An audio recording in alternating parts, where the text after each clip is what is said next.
De Thiès, département de Tivaouane, commune de Mbayène et commune rurale de Niakhène. Vous nous écoutez sur l'ensemble des réseaux synchronisés de Solo Media Group Africa 7. Le journal, voici les principaux titres. Nouveau front, force alternative dénonce les restrictions des libertés, les emprisonnements, des dérives qui menacent la démocratie. Les membres de cette plateforme de l'opposition étaient en conférence de presse hier après-midi. Vous les entendrez dans ce journal. C'est fini pour Barthélémy Diaz. Il a perdu définitivement le poste du premier magistrat de la ville de Dakar.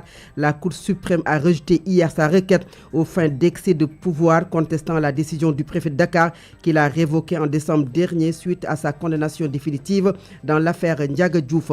Et puis les députés ont adopté hier la loi portant code des investissements, modifiant le code général des impôts et instituant une redevance sur l'accès ou l'utilisation du réseau des télécommunications publiques avec pour objectif de refonder l'économie nationale. L'Inter, le sport et la revue de la presse mettront un terme à ce journal.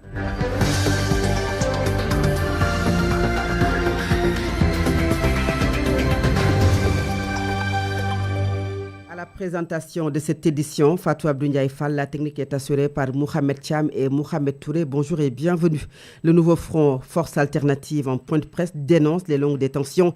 Djibi Ndiaye et ses camarades mettent en garde l'État du Sénégal contre les risques qui pèsent sur la démocratie et fustigent dans la foulée ce qu'ils considèrent comme une instrumentalisation de la justice. Djibi Ndiaye, coordonnateur du nouveau front Force Alternative, est au micro de Mamsorne Dramé. Au soir de notre conférence de presse, ici même, à cette même table et devant ces mêmes micros, j'avais indiqué que Abdou Nguer, qui est en prison et que j'ai laissé effectivement à Rebeuss, m'avait personnellement confié. Et ça, Abdoulaye Ndiaye ne me laissera pas, en tout cas, mentir. Abdou Nguer m'avait dit clairement que Djibi, le dossier qui me concerne a été épuisé par le juge de troisième cabinet. Il est allé plus loin. Il m'a dit que toutes les questions qui ont été données sous forme de réquisitoire supplétif par le procureur de la République m'ont été soumises et j'y ai répondu. D'ailleurs, le procureur, c'est toujours Abdou Nguer qui me parle. Il me dit d'ailleurs, le juge m'a dit que le dossier n'est plus entre ses mains, il l'a déjà transmis au parquet. Ça, je pense que lorsque je le disais, les gens pourraient peut-être s'imaginer que c'était des propos d'adversaires ou d'opposants à Ousmane Sonko. Loin de là, aujourd'hui, dans la presse, tout le monde a lu l'avocat de M. Abdou Nguer, la lettre qu'il a écrite et transmise au procureur de la République. La lettre dit ceci, et je vais la relire. Demande d'enrôlement. C'est-à-dire, pour la première fois, on constate qu'un accusé est plus prêt à aller au procès, n'est-ce pas, que l'accusateur. Normalement, c'est le parquet qui devrait être pressé parce qu'ayant entre ses mains tous les éléments pour condamner Abdou Nguer. Mais cette fois-ci, c'est Abdou Nguer finalement qui est en train d'accuser le parquet. La Cour suprême a rejeté ce jeudi le recours introduit par Barthélémy Diaz visant à faire annuler sa révocation de son poste de maire de la ville de Dakar. La messe a été dite hier. Le maire est et restera Abass Fall. En tout cas, c'est lui qui est reconnu juridiquement. Selon Pape Amadou Mbaye, le juriste estime que Barthélémy Diaz n'a plus aucune voie de droit pour prétendre venir à la mairie de Dakar. Pape Amadou Mbaye est au micro de Baïnongo Fall.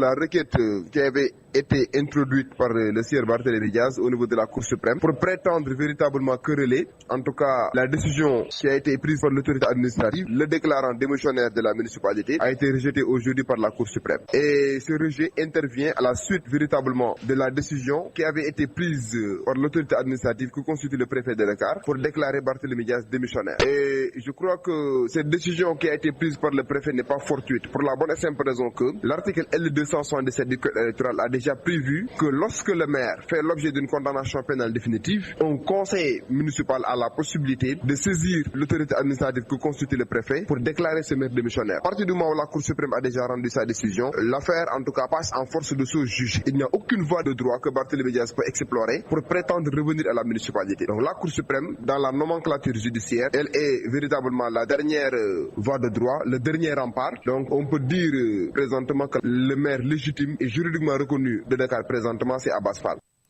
En plus bref, les députés ont adopté hier à une large majorité les 3 projets de loi qui étaient soumis à leur vote. 3 projets de loi portant sur le code des investissements, modifiant le code général des impôts, instituant une redevance sur l'accès ou l'utilisation des télécommunications publiques.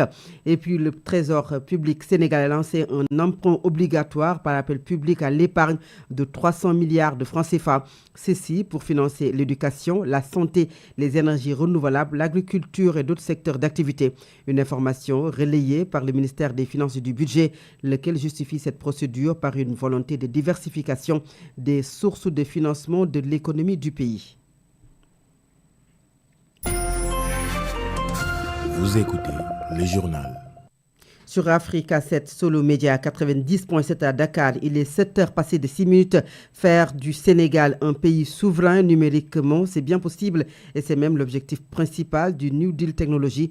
La 4e édition de la rentrée numérique a mis l'accent sur un triptyque essentiel: souveraineté, sécurité et performance dans le numérique. Pour le ministre de la Communication, des télécommunications et du numérique, Aliou Sall, il faut relever les nombreux défis pour faire du Sénégal un pays souverain dans le numérique. Aliou Sall est au micro de Khalifa Babacar Fall. On sait que la technologie va plus vite que la musique, donc il faut s'adapter. Il faut des compétences locales à développer, il faut de la formation également. Il faut avoir un cadre juridique assez adapté, mais également avoir des infrastructures de base à même de pouvoir asseoir cette souveraineté numérique. Parce qu'on ne peut pas parler de souveraineté numérique sans avoir par exemple des centres de données à même de pouvoir héberger nos données. On ne peut pas avoir de souveraineté numérique sans avoir des compétences à même de pouvoir monitorer et les aspects infrastructurels et également les aspects logiciels. Donc les challenges, les défis sont nombreux et aujourd'hui à travers le New Deal et dont un certain nombre de projets aujourd'hui est lancé, on parle d'interopérabilité des données qui va permettre demain d'avoir une administration beaucoup plus performante. On parle de digitalisation des services administratifs. On sait que ça c'est un gros problème pour notre pays, mais qu'il faudra l'accélérer, mais le fondre en tout cas sur des bases solides. C'est ce que nous sommes en train de faire actuellement.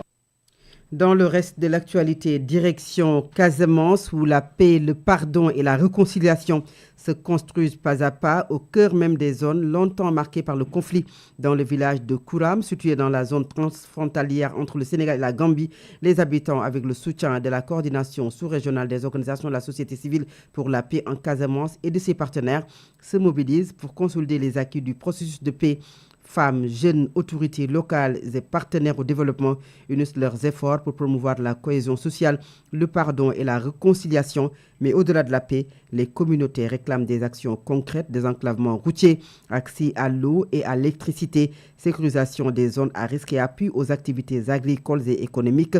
Henri Ndiki, le coordonnateur de la COSPAC, est au micro de notre correspondant à Ziguinchor, Moussa Ndaoua. Depuis ce conflit en 82, à nos jours, nous savons que c'est une zone d'abord transfrontalière avec la Gambie, mais également une zone où il y a eu la présence de plusieurs factions ou de plusieurs fronts et une zone dont la population, la moitié plus, sont partis en Gambie dû à la situation conflictuelle en Casamance.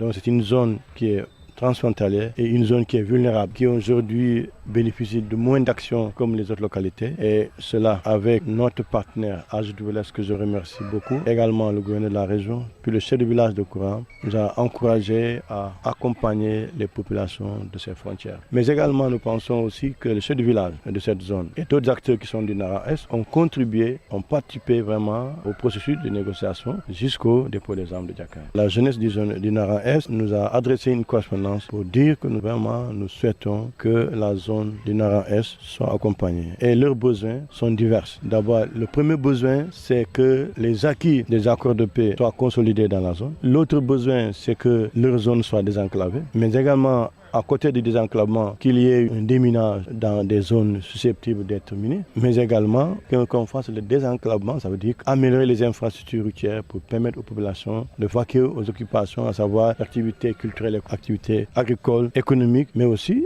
faciliter la libre circulation des personnes et des biens. Parce que si vous êtes dans une zone comme ça, si vous n'arrivez pas à joindre les autres localités, vous supposez que vous avez été abandonné. Et pour elles pensent qu'aujourd'hui, c'est une urgence que ces routes soient faites, mais également qu'il y ait des adductions d'eau, qu'il y ait l'électricité pour leur permettre d'avoir un service social de base pour permettre vraiment à chacun de s'épanouir normalement comme les autres citoyens.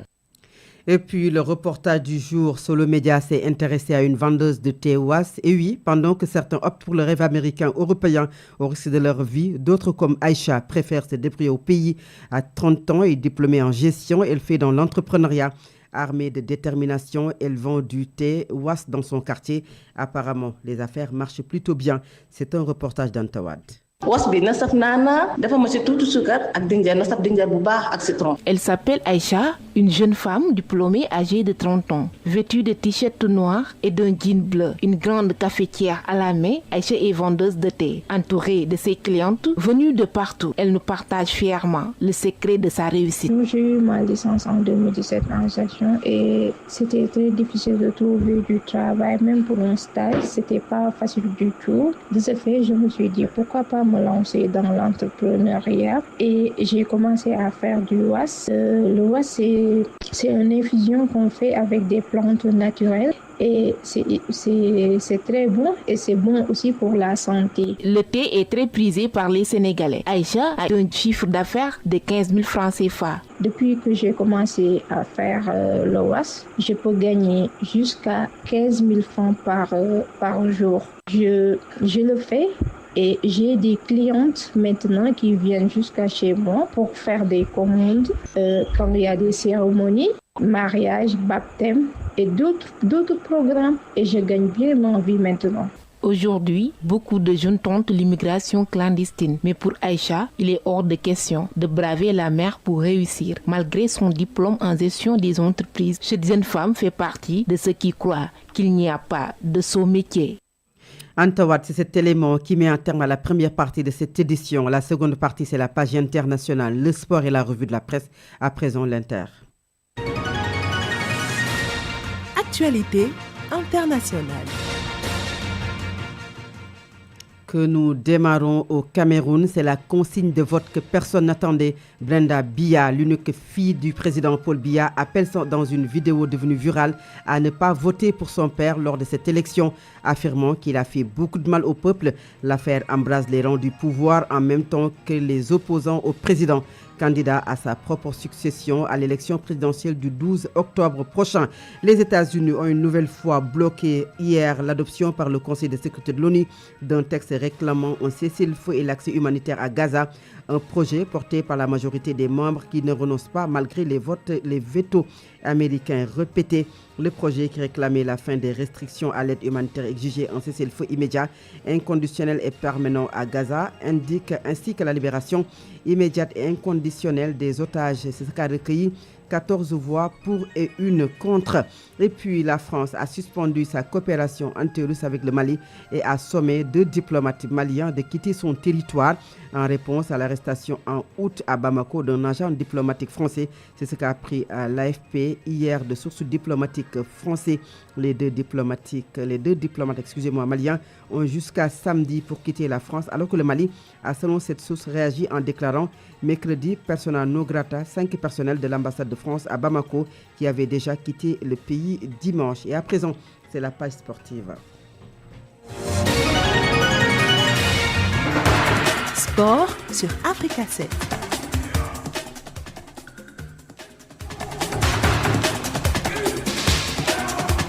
Le sport, c'est l'affaire d'Alamine Senghor. Bonjour. Merci Fatou Abdoudiaye. Bonjour. En basketball d'abord, Dr Cheikh Sarr n'est plus le sélectionneur de l'équipe nationale de basket du Rwanda. L'information a été confirmée par les médias locaux, persistant ou précisant qu'il s'agit d'une séparation d'un commun accord après 4 années passées à la tête de la sélection. Arrivé en avril 2021, rappelez-vous, le technicien sénégalais avait la particularité de diriger à la fois l'équipe masculine et l'équipe féminine.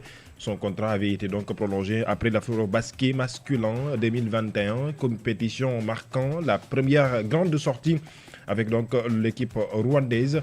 Et bien sachez qu'ancien coach de l'équipe nationale du Sénégal ou des équipes, puisqu'il a eu l'équipe nationale masculine comme féminine, il avait donc mené les Lions du Sénégal jusqu'au deuxième tour de la Coupe du Monde FIBA 2014 et conduit les Lions à la Coupe du Monde féminine de 2018. Cheikh Sarr donc a officiellement, dirait-on, quitté l'équipe nationale ou les équipes nationales du Rwanda. Autre discipline, l'athlétisme. Hier à Tokyo, au pays du soleil levant, le Japon, la Sénégalaise Sali Sarr a signé une performance remarquable lors de la finale du triple saut au championnat du monde d'athlétisme disputé, je rappelle, hier donc jeudi.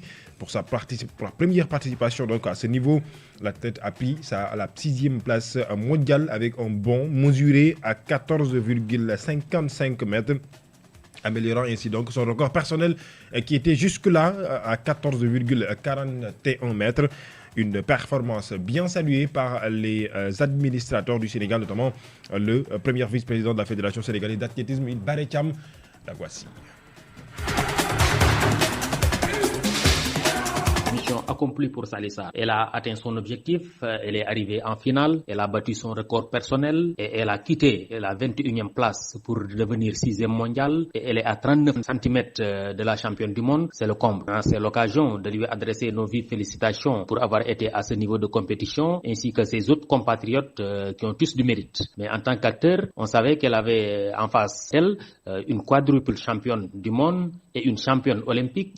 Elle n'avait aucune chance devant ces teneurs du sautoir. Donc ces 14,55 m d'aujourd'hui en finale constituent une prouesse parce qu'elle avait devant elle des triples sauteuses qui valsaient régulièrement dans la fourchette des 14,70 m, 14,80 m. Mais maintenant, depuis un certain temps, elle maintient un parcours linéaire et une progression constante. Son record personnel qui était de 14,41 et qui est passé aujourd'hui à 14,55 en est une illustration parfaite. Son avantage aussi réside dans la qu'elle est jeune. Elle vient d'avoir son baccalauréat. C'est sa première participation aussi au championnat du monde. Donc, il lui reste beaucoup de marge et je pense que c'est le moment d'investir sur elle.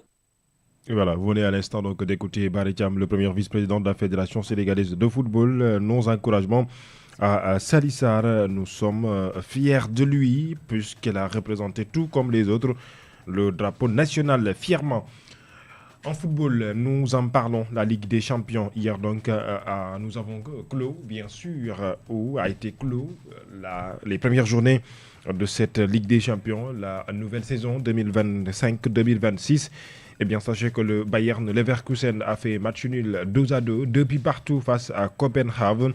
Le club de Bruges a défait le club de Monaco. Les Monégasques, évoluant en France, ont été surpris par le club de Bruges, du jeune Sénégalais Lamine Camara.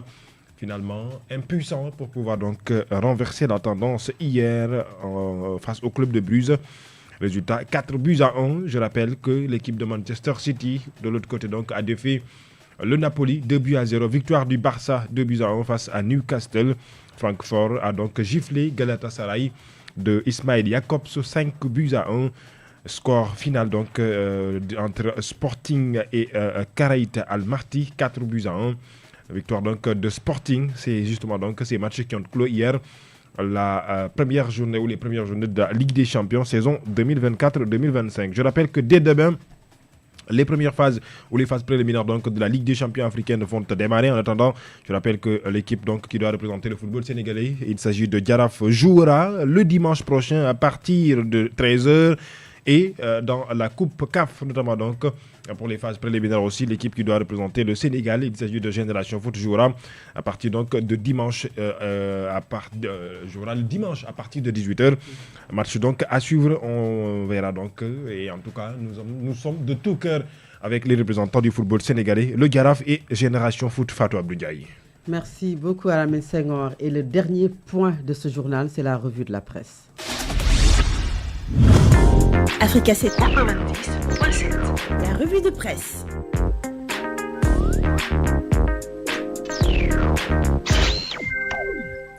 Bonjour, la revue de la presse. Merci Fatou Abdou Ndiaye. C'est l'affaire justement donc de Barthélémy Diaz qui revient à la une des quotidiens ce matin. Maire de Dakar, échec et mat pour le maire de Dakar, nous dit le quotidien Soleil. D'autres quotidiens qui ont parlé encore une fois donc de ce sujet. Et finalement, il perd son dernier gros cours, l'anus ou l'anus horribilis de Barthélémy Diaz, nous dit le quotidien ce matin. D'autres quotidiens qui reviennent donc sur la situation de Barthélémy Diaz. Là, ce quotidien dit pas de marche ou pas de miracle à la Cour suprême. Barth perd pour de bon son fauteuil. En même temps, le quotidien Source A revient pour nous dire que la Cour suprême a rejeté tout bonnement le recours de l'ancien maire de Dakar. Il s'agit de Barthélémy Diaz, confirmant donc sa destitution à la municipalité. Il y a quand même deux alternatives qui s'offrent à Barthélémy Diaz. Selon toujours mon confrère du journal du journal Source A ce matin, eh bien, il faut tout simplement que Barthélémy Diaz soit donc éteint les lampes et va se coucher, ou bien même soit il peut aller jouer au baby-foot, nous informent nos confrères du journal Source A, comme pour dire qu'encore une fois, donc que définitivement, Barthélémy Diaz a donc perdu cette siège de leader de la municipalité de Dakar. Barth a perdu la bataille suprême, dit en l'info ce matin, d'autres quotidiens qui aussi donc parlent de ce sujet, notamment donc de la destitution de Barthélémy Diaz à l'image du quotidien Sud Quotidien. à la révocation de Barthélémy Diaz et à la mairie de Dakar. La Cour suprême clôt le dossier, informe mon confrère. En ce même moment, sachez que Rewmi en parle à sa une ce matin. Barthélémy Diaz à la mairie de Dakar et la mairie de Dakar, acta es fabula, s'exclame mon confrère du journal Rewmi Quotidien. D'autres sujets qui sont aussi donc épluchés par les quotidiens ce matin. Il s'agit des affaires judiciaires. D'abord, cité dans l'affaire Amadou Sall, le fils d'Amadou Ba, ancien premier ministre, et son chauffeur sont tous en garde à vue. Hier donc, à la division des investigations criminelles, nous informe ce matin le quotidien, Solo Quotidien.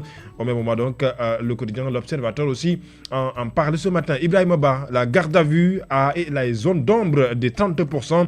Convoqué par la DIC hier. La division des investigations criminelles, le fils de l'ancien premier ministre Amadou Ba a été entendu par ses pairs et dans une société civile immobilière constituée par Amadou Macky Sall. Donc pour dire Amadou, le fils de Macky Sall, les enquêteurs cherchent à déterminer si des opérations financières suspectes ont été effectuées entre Ibrahima Ba, le fils de l'ancien premier ministre, et le fils de l'ancien président Amadou Ba dans le but de blanchir des capitaux. Saliou Sylla encore en garde à vue. Saliou Seydou Dia libéré sur convocation sur les 5 milliards 557 millions de transactions suspectes. Révélations sur toutes les personnalités impliquées et les montants perçus selon le rapport supplétif donc de la Santif qui aussi encore une fois ce matin en parle le même quotidien. Il s'agit donc d'une enquête qui revient pour s'intéresser du nom des deux fils d'anciens présidents du Sénégal. Il s'agit de Karim Meïssa Wade, le fils de l'ancien président Abdoulaye Wade, et Amadou Sall, le fils de l'ancien président Macky Sall. Le quotidien parle d'une malédiction des héritiers ce matin, donc comme pour dire que après justement donc le règne de ces deux présidents, rappelez-vous l'affaire Karim Wade avec justement donc la CREI et aujourd'hui l'affaire Amadou Sall avec la Santif nous fait parler ce matin. Donc le quotidien en parle ce matin. Libération revient sur cette affaire. Dossier Santif impliquant le chanteur Wally Ballago Seck, le pôle judiciaire financier au cœur de la SCI-CTS après les gérants des ETS Saliou Sylla, Ibrahima Ba, fils de l'ancien premier ministre Amadou Ba, et son chauffeur Cheikh Tidiane Seck arrêté hier. Le chauffeur avait été désigné sur le papier gérant de la SCI monté avec le fils de l'ancien président et qui a enregistré d'importants versements, nous informe le quotidien ce matin. D'autres sujets judiciaires toujours à la une du journal Libération, affaire de marché douteux au parc technologique de Diamniadio.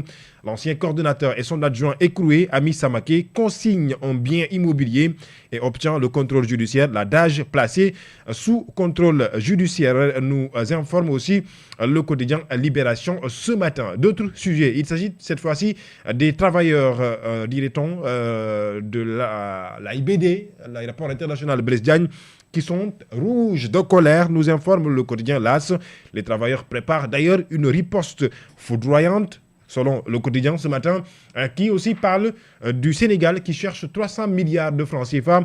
C'est d'ailleurs encore une fois donc l'appel public à l'épargne, l'APE comme on l'appelle. Le ministre Cheikh Diba a essayé donc d'expliciter et d'expliquer les Sénégalais les pourquoi du comment cet appel donc public à l'épargne. Je rappelle que donc cette levée de fonds de 300 milliards, Ousmane Sonko donc a déjà donc lancé les bons patriotiques, nous informe le quotidien de Madiambal Diagne. Autre quotidien ce matin, aussi donc dans des sujets divers et multiples. Il s'agit cette fois-ci donc du quotidien Walf qui s'intéresse de la réforme ou des réformes du Code général des impôts, du Code des investissements et de la RUTEL. Selon le journal ce matin, il y a toujours, selon mes confrères, vis-à-vis donc cette nouvelle dynamique gouvernementale des autorités, une recherche effrénée de financement. Les députés de PASTEF bénissent la surtaxe. En ce moment, l'opposition réclame la suppression des fonds politiques et la baisse des salaires des DG. L'AFP, l'Alliance Force Progressiste, dénonce une pression fiscale déraisonnable, nous dit le journal ce matin. C'est ainsi donc que nous parlons des quotidiens sportifs ce matin d'abord, avec le quotidien Point Actu qui parle toujours de sport, cette fois-ci donc, et qui nous amène au Japon, dirait-on, au pays du soleil levant. La triple sauteuse Salissa dans le top 6 mondial finalement. Elle n'apportera pas une médaille mondiale, même si elle a donc battu son record personnel. Le quotidien Tribune Sport du groupe des médias nous parle de Lamine Camara et l'AS Monaco, humilié hier à Bruges. une défaite amère, 4-1 en Ligue des Champions. Les Monégasques doivent donc mieux se préparer pour la deuxième journée et les autres journées à venir pour espérer donc pouvoir se qualifier, soit directement, faire partie des 8 premières qui vont se qualifier directement en 8e de finale, ou bien en tout cas faire partie des 25 ou des autres clubs qui vont justement donc pouvoir participer au match de classement et pouvoir décrocher son ticket qualificatif pour les 8e de finale. Eh bien, à la suite de la trêve internationale du mois de septembre, encore une fois, la FIFA a mis à jour le classement mondial du football. L'Espagne reste toujours leader à la tête de ce classement, première du classement mondial. Le Maroc, 11e du classement mondial et première dans le continent africain. Le Sénégal n'avance toujours pas, stagne, j'y arrive enfin, à la 18e place. Eh bien, le Sénégal, toujours à la 2e place du continent africain. Le classement a été donc sorti hier selon les informations que nous a données le quotidien Tribune Sport. Fatou Abdou Ndiaye, la une du quotidien parue ce vendredi. Merci beaucoup, Alain Senghor. Et ce qui met en terme ce journal, je vous rappelle les titres.